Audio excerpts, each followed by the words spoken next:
Hello అండి, అందరికీ నమస్కారం.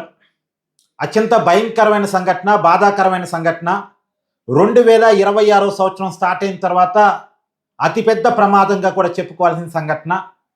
ఉమ్మడి తూర్పుగోదావరి జిల్లా సామర్లకోట దగ్గర వేట్లపాలెం గ్రామంలో బాణాసంచా తయారీ కేంద్రంలో జరిగినటువంటి పేలుడుతోటి దాదాపు 20 మంది చనిపోయారు, 10 మంది హాస్పిటల్ పాలయ్యారు. ఆ 10 మంది పరిస్థితి కూడా ఏమాత్రం బాగలేదు అనేటువంటి సమాచారం తెలుస్తూ ఉంది.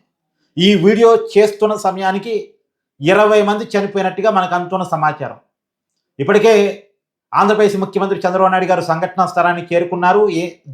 ప్రమాదం ఎలా జరిగిందో వివరాలు అడిగి తెలుసుకుంటున్నారు. నిజానికి ఈ ఏరియాలో, ఈ జిల్లాలో బాణాసంచా తయారీ కేంద్రాలు విపరీతంగా ఉన్నాయి. గతంలో కూడా అనేక పేలుళ్ళ గురించి మనం విన్నాం, కానీ ఇంత పెద్ద ప్రమాదం గురించి మనం గతంలో వినలేదు. ఈ మధ్య కాలంలో మామూలుగా ఎక్కువ ప్రమాదాలు తమిళనాడు ఆ ప్రాంతంలో జరుగుతుంటాయి బాణాసంచా తయారీ కేంద్రాలు. మన దగ్గర ఈ మధ్య కాలంలో జరిగిన అతిపెద్ద పేలుడు, దాదాపు 20 మంది చనిపోవటం, ఇంకా చనిపోయే వాళ్ళ సంఖ్య పెరుగుతారు అనేది తెలియవస్తున్న సమాచారం. ఇది బాధాకరం కూడా. నిజానికి బాణాసంచా తయారీ కేంద్రంలో పేలుడు ఏర్పడ్డప్పుడు 30 మంది ఉన్నారట లోపల. ఎవరూ బయటికి రావడానికి అవకాశం లేకుండా పోయిందంట. మరి అంత పెద్ద పేలుడు సంబంధించి దాదాపు 50 మీటర్ల అవతల ఎగిసిపడ్డారట. ఆ పేలుడుకి ఆ చుట్టూ ఉన్నటువంటి ఇల్లు కూడా కొంత పెచ్చులుడాయట.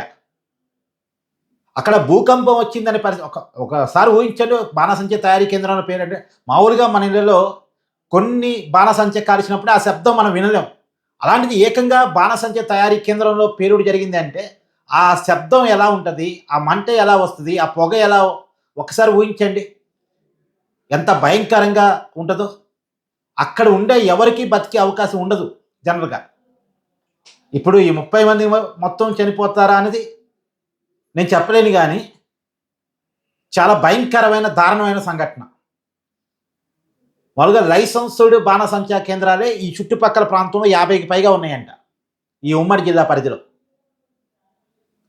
మామూలుగా బాణాసంచా తయారీకి, బాణాసంచా అమ్మకానికి ఖచ్చితంగా లైసెన్స్ అవసరం. బాణాసంచా తయారీకి ఫారం 20 కింద పర్మిషన్ తీసుకోవాలి. బాణాసంచా అమ్మకానికి ఫారం 24 కింద పర్మిషన్ తీసుకోవాలి. అట్ట పర్మిషన్ తీసుకున్నవి 50కి పైగా ఉన్నాయట. మరి పర్మిషన్ లేకుండా కూడా ఏమైనా నడుస్తున్నాయా?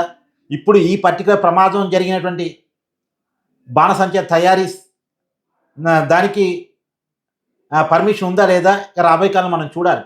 తెలుసుకున్నాక మనం మాట్లాడుకుందాం. కానీ ఏదైనా ఒక దారుణమైన సంఘటన అండి. ఇప్పటికే మనం ఆంధ్రప్రదేశ్లో ఒక 2 సంఘటనలు వింటున్నాం. రాజమండ్రి దగ్గర కల్తీ పాలు తాగి 6గురు చనిపోయారు, అది బాధాకరం. తర్వాత శ్రీకాకుళం జిల్లాలో డయేరియాతో కొంతమంది చనిపోయారు, అది కొంత బాధాకరం. మరి ఏదైనా ప్రమాదాలు, ఇప్పుడు ఈ ప్రమాదం, ఇది ఆ రెండింటికి మించినటువంటి ప్రమాదం. నాకు తెలిసి ఆ చుట్టుపక్కల వాళ్ళకి వినికిడి ప్రాబ్లమ్స్ అలాంటివి కూడా కొద్దిగా వస్తాయేమో ఈ బాంబు పేలుళ్ళ ఫలితంగా. అంత పెద్ద శబ్దం విన్నటువంటి ఆ చుట్టుపక్కల వాళ్ళకి కూడా ప్రమాదంలో చనిపోకపోయినా కొన్ని సమస్యలు ఏమన్నా వస్తాయేమో. మరి వాటెవర్ చూడాలి రాబోయే కాలంలో. ఏదేమైనా జరిగిన ప్రమాదం మాత్రం చాలా దురదృష్టకరం అండి. Thank you.